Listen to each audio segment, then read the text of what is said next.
Here are 3 tips to help you answer the question, how compatible do I need to be with someone to date them and then possibly marry them one day?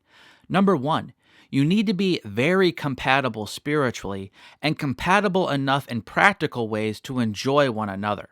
There's a big difference between being spiritually compatible and compatibility in practical ways.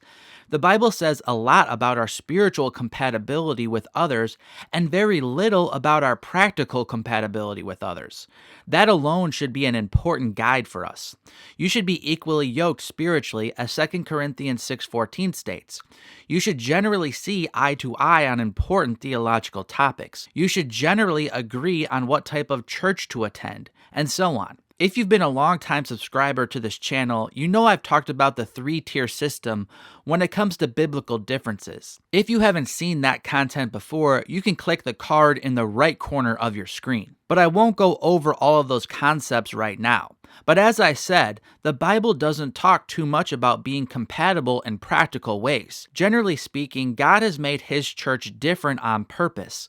Different races, 2 different genders, different gifts, different roles, different languages, different interests, and so on. With that said, one general biblical principle that is key when it comes to marriage is the truth that marriage is a biblical option and not a biblical command. In other words, no one should ever feel forced to marry. It is only for those who truly want to be married. The same is true when it comes to individual relationships. You don't have to marry anyone. So a simple test is to ask yourself, would I enjoy my life more with or without this person? As 1 Corinthians 7 verse 36 states, let him do as he wishes. Let them marry. It is no sin. Number 2, in dating, your clarity on your compatibility with this person can be hazy. But before marriage, you should have all of your questions answered about compatibility. One big mistake many Christian singles make is that they start asking questions about marriage before getting answers about dating. Like most things in life, there is a process to figure out God's will for your future marriage, and that process usually involves the dating season.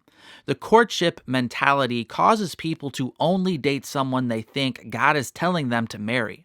I find that unhelpful and causes many to never date because it puts too much pressure on a relationship too early on. People get stuck never talking to the opposite sex and never dating anyone when they refuse to get to know anyone until they know they are compatible enough to marry. I believe the dating process should be used to figure this out. So you should know enough about your compatibility with someone for the specific step forward you are taking. If you want to take a step forward in dating, you don't need to know the same amount of information that you will need to know to take a step forward towards marriage. The wisdom found in Proverbs 3 verses 5 through 6, for example, doesn't always occur all at once. Through a season of trusting God, He will make your path straight as you walk down that path in dependence on Him. And if you're finding value in this video, giving it a thumbs up is one of the best ways to show your support.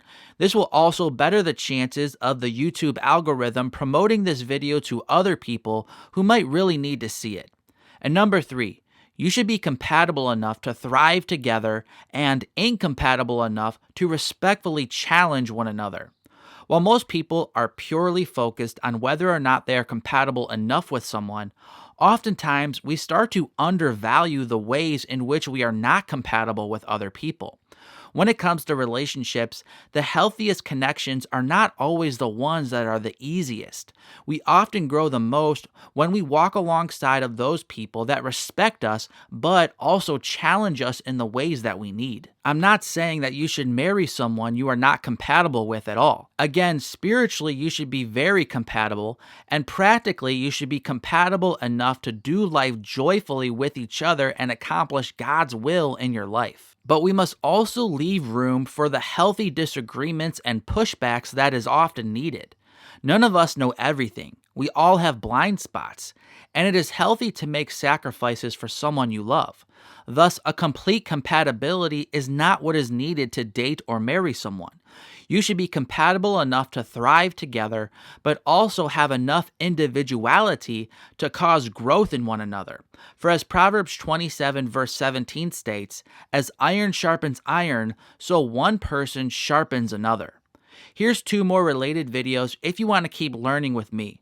I'm Mark from ApplyGodsWord.com. Until next time, God bless.